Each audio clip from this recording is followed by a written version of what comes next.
commented yesterday during the live about the B6 Plus. The B6 Plus, as far as I know, they sell the notebook over at Barnes & Noble. However, they do not have what I am about to show you, which is the one that has a calendar on it.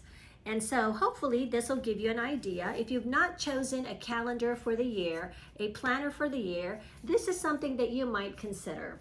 I've mentioned before that I'm most likely going to be switching up during the course of the year. At different times, I'm going to be switching up notebook sizes. And the reason being, number one, I love diversity. I just love all the notebooks that I see and I want to use them all. And I thought I'd try something new and just switch it up, since a lot of times I switch up at the middle of the year anyway.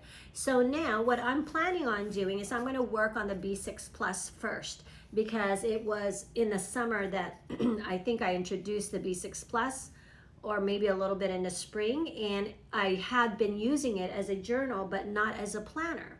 And one of the things that I thought I would not do it in 2020 is because I didn't realize that there was a planner part in it. As I mentioned yesterday, I really like to have the calendar on the notebook because it's just neater for me instead of me drawing it in. Nothing wrong with it, but I just don't want to draw it in. I think it's just neater when it's already there. The rest of it can be blank, so I can use it like a bullet journal, but I do like some of the calendars pre-printed. What's the size difference between a B6 and a B6 Plus? Well, that is a good question, and it is something I'm going to do a video on as far as the B6s. But I'll just tell you right now, a B6 is a 5x7. B6 Plus, this is approximate, okay, because I'm not taking it out of the notebook, so I can't lay it down flat. The B6 Plus is approximately 5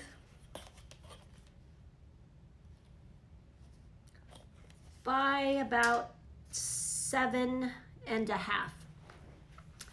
And so it is just a 1/2 inch taller, but when you write in it, and I mentioned this yesterday, when you write in it, it feels more like what we normally have learned when we were younger and what we normally use, a universal size, which is the 8.5 by 11. Thank you so much for measuring. You're welcome. So it doesn't feel as squarish as the B6. And because we're not used to working with square sizes, there's just something about this size that feels good when you're writing in it. It's more like the ratio of an 8.5 by 11, although it probably isn't the exact ratio, but it has that feel to it. It's a little bit longer. So that's why I like the B6 Plus. It just feels good to write in. So anyway, I thought I'd show you, or I'll tell you a little bit about it. So it is the same height as a Field Notes Large. If you guys have seen the Field Notes Large, or if you've used the Field Notes Large, it is the same height as that. And so this planner, you can put a Field Notes Large with it.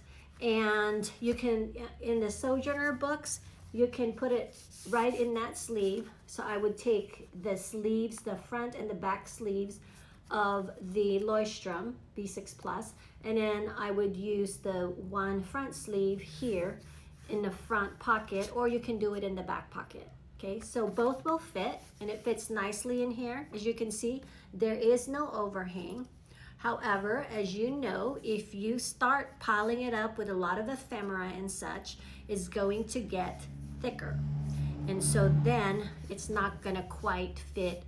It may have a little bit, actually it won't really have an overhang. It'll just be thicker because it'll constrict it, since right here it'll stop it from having an overhang. It's just gonna get thicker and thicker. I usually design notebooks that have thicker spines into a folio.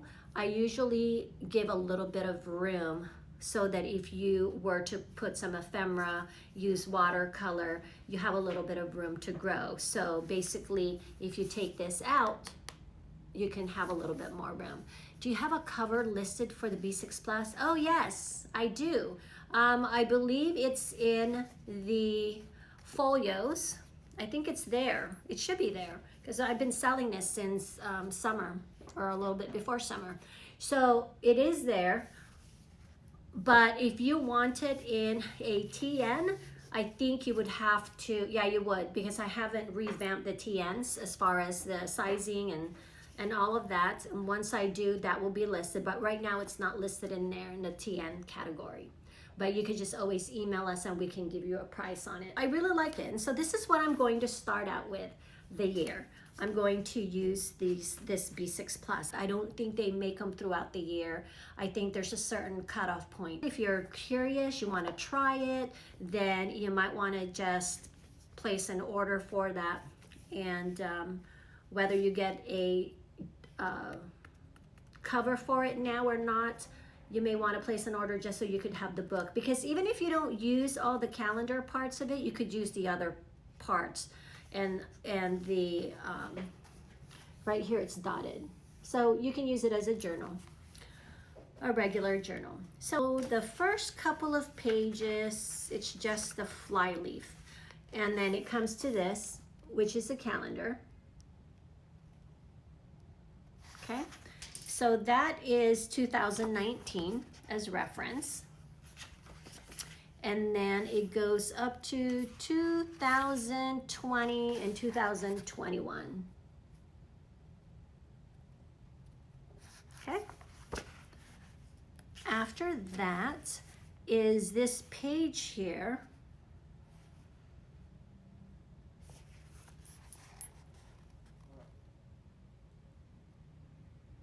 It's a nice size as far as the writing area. It's not too small and it's not too large, but basically what you can do there, it is broken down into months and days, right? So right here it's January, February, March, and then the days 1, 2, 3, 4, 5 until the 31st. And so it goes down the line like that, and it gives you the day and the date. So it says Monday the 1st in January right here. I hope you guys can see this okay.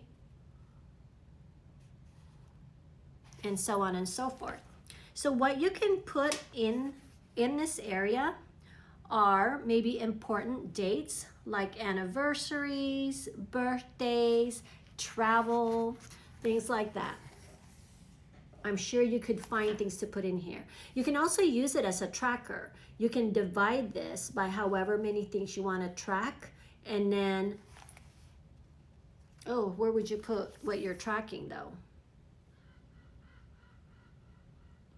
Well, maybe you could just track maybe 1 or 2 things. Let's say for me, I could track in here Instagram and YouTube. So I'll know that on the left is Instagram. Whenever I did an Instagram post or video, I could check it off. And on the right side is, let's say,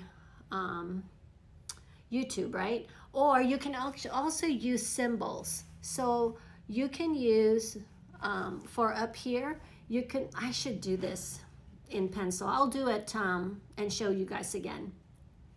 Maybe you could do it by symbols. So triangle, you could put a triangle here and then put a line. And then on the next one, you could put a square, put a line, and then you could put a star, and you can track that way. And on the bottom or on the top, you can say what it is that you're tracking.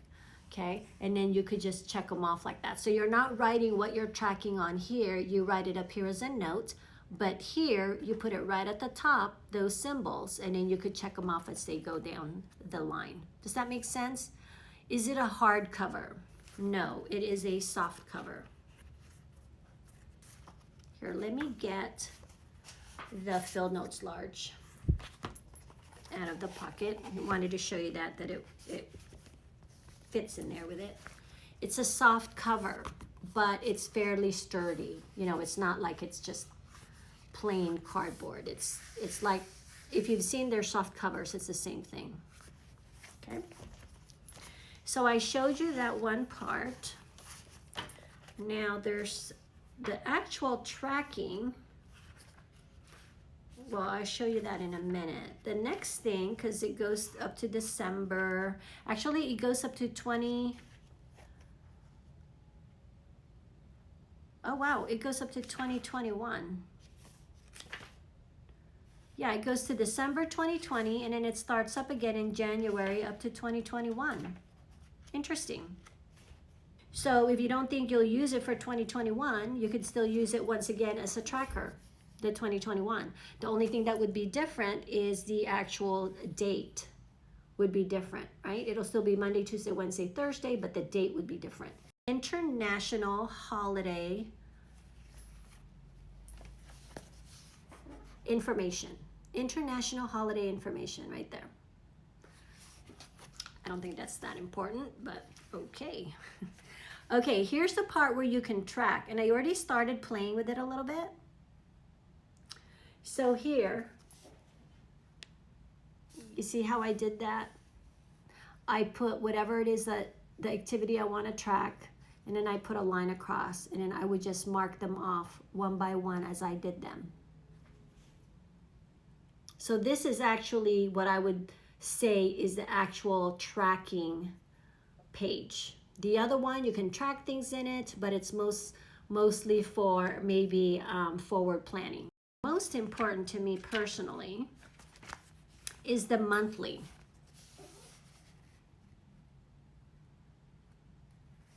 The 2-page spread monthly. How do you like the paper quality? Is it Tomoe River paper? No, it is not Tomoe River paper. It is Leuchttrum paper, and I like the quality of it. I'm not going to say that it's quite like the TRP, the Tomoe River, but I think it's very similar. Actually, I take that back. The one thing I really like about the Leuchttrum, it is very smooth when you write on the paper.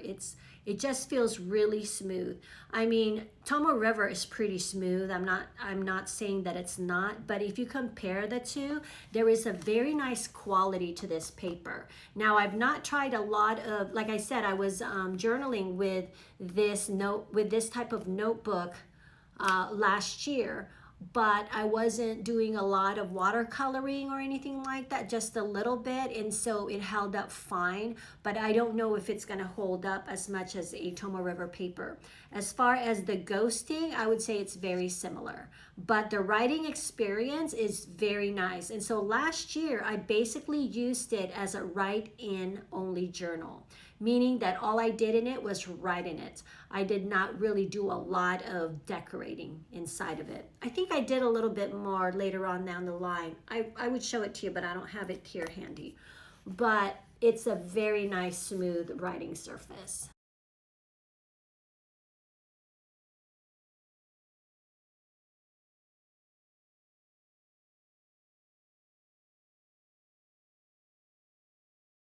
And so there's those months, the 2-page spreads.